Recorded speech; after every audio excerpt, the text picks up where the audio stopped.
পোষণ ব্যাগের কাজে সরকার নির্ধারিত মোবাইল ফোন রিচার্জ খরচ দিতে হবে। ইনক্রিমেন্ট বন্ধ হলো কেন? একাধিকবার ডিপিও স্তরে কথা বলে দাবিপত্র দেওয়া হয়েছে, কিন্তু কাজের কাজ কিছুই হয়নি। এবার ডিরেক্টর স্তরে যাওয়া হবে, তাতেও কাজ না হলে বড় ধরনের আন্দোলনে নামবে সংগঠন। সাম্মানিক এবং অতিরিক্ত সাম্মানিক বৃদ্ধি সহ সিনিয়রিটির ভিত্তিতে সরকারি নিয়ম অনুযায়ী সহায়িকাদের পদোন্নতির দাবি সহ মোট 14 দফা দাবিতে জলপাইগুড়ি জেলার নারী ও শিশু উন্নয়ন এবং সমাজ কল্যাণ বিভাগের দপ্তরে বিক্ষোভ আন্দোলনের পর এমনই হুঁশিয়ারি দেওয়া হলো পশ্চিমবঙ্গ অঙ্গনওয়াড়ি কর্মী ও সহায়িকা কল্যাণ সমিতির পক্ষ থেকে। শুক্রবার জলপাইগুড়ির সদর ব্লক ছাড়াও ময়নাগুড়ির রাজগঞ্জ এবং মালবাজার থেকে প্রায় শতাধিক অঙ্গনওয়াড়ি কর্মী সহায়িকারা দপ্তরের সামনে এসে অবস্থান বিক্ষোভ করেন। এদিনের বিক্ষোভ কর্মসূচিতে উপস্থিত সংগঠনের রাজ্য কমিটির কার্যকরী সভানেত্রী মৌসুমী ঘোষ জানান, জেলাতে 1000-এর বেশি এবং রাজ্য জুড়ে মোট 2,32,000 কর্মী সামান্য সাম্মানিকের পরিবর্তে কাজ করেন, কিন্তু দেখা যাচ্ছে পাশের রাজ্যগুলিতে অঙ্গনওয়াড়ি কর্মীদের তুলনায় সম্মানজনক সাম্মানিক দেওয়া হয়, যে কারণে কর্মীদের 21,000 এবং সহায়িকাদের মাসিক 18,000 টাকা সাম্মানিক দেবার দাবি করা হয়েছে এদিনের কর্মসূচিতে।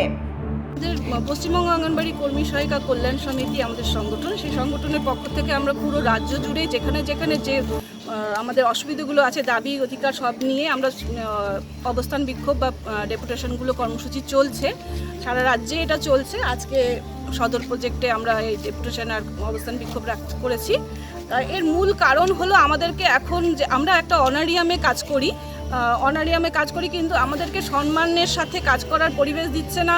ভয় দেখিয়ে সব সময় ধমকে চমকে মেয়েদেরকে সেন্টার ভিজিট করা, বিল কাটবে, অনারিয়াম বন্ধ হবে। যেহেতু আমরা পোষণ টাকারের একটা যে কাজ চলছে, আমাদের এখন অনলাইন কাজ করতে হয়, তার জন্য একটা মোবাইল ফোন বরাদ্দ আছে, কিন্তু কেন্দ্র থেকে দুবার দেওয়া সত্ত্বেও আজ পর্যন্ত আমরা ডিপার্টমেন্টের হাত থেকে পাইনি। আমাদের এই বিক্ষোভে তো 14 দফা দাবি নিয়ে আমরা আজকে ডেপুটেশনটা দিচ্ছি।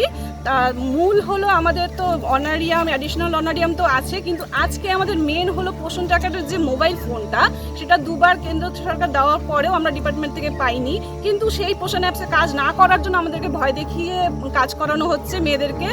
এমনকি সেন্টারে গিয়ে এমপিন নিয়ে নেওয়ার একটা প্রবণতা দিতেই হবে, এমপিন না শেয়ার করলে পরে সুপারভাইজার সিডিপিওরা ভয় দেখাচ্ছে মেয়েদের। এটা নিয়ে আজকে মেন আমরা অবস্থা অনেকবার দেওয়া হয়েছে, অনেকবার আমাদের ডেপুটেশন দেওয়া হয়েছে। ডেপুটেশন সবসময় আমাদের কর্মসূচি চলছে, কিন্তু এর মধ্যে আমাদের অনারিয়াম, অ্যাডিশনাল অনারিয়ামটা ন্যূনতম হলেও 750 টাকা আমাদের বেড়েছে, কিন্তু মানে আরও যে আমাদের দাবিগুলো সেগুলো এখনও পর্যন্ত পূরণ হচ্ছে না। আমাদের যেরকম 5 বছর হয়ে গেছে, আমাদের ইউনিফর্মটা পর্যন্ত অফিস আমাদের দিচ্ছে না। আজকে এখানটায় ময়নাগুড়ি, সদর, রাজগঞ্জ এবং মাল প্রজেক্টের। অন্যদিকে এ বিষয়ে দপ্তরের জেলা assistant child development project officer Rajkumar Mallick বললেন, সংগঠনের পক্ষ থেকে স্মারকলিপি দেওয়া হয়েছে, তা ঊর্ধ্বতন কর্তৃপক্ষের কাছে পাঠিয়ে দেওয়া হবে। হ্যাঁ, আজ পশ্চিমবঙ্গ অঙ্গনওয়াড়ি কর্মী ও সহায়িকা কল্যাণ সমিতি থেকে একটা ডেপুটেশন ওরা দিয়েছে।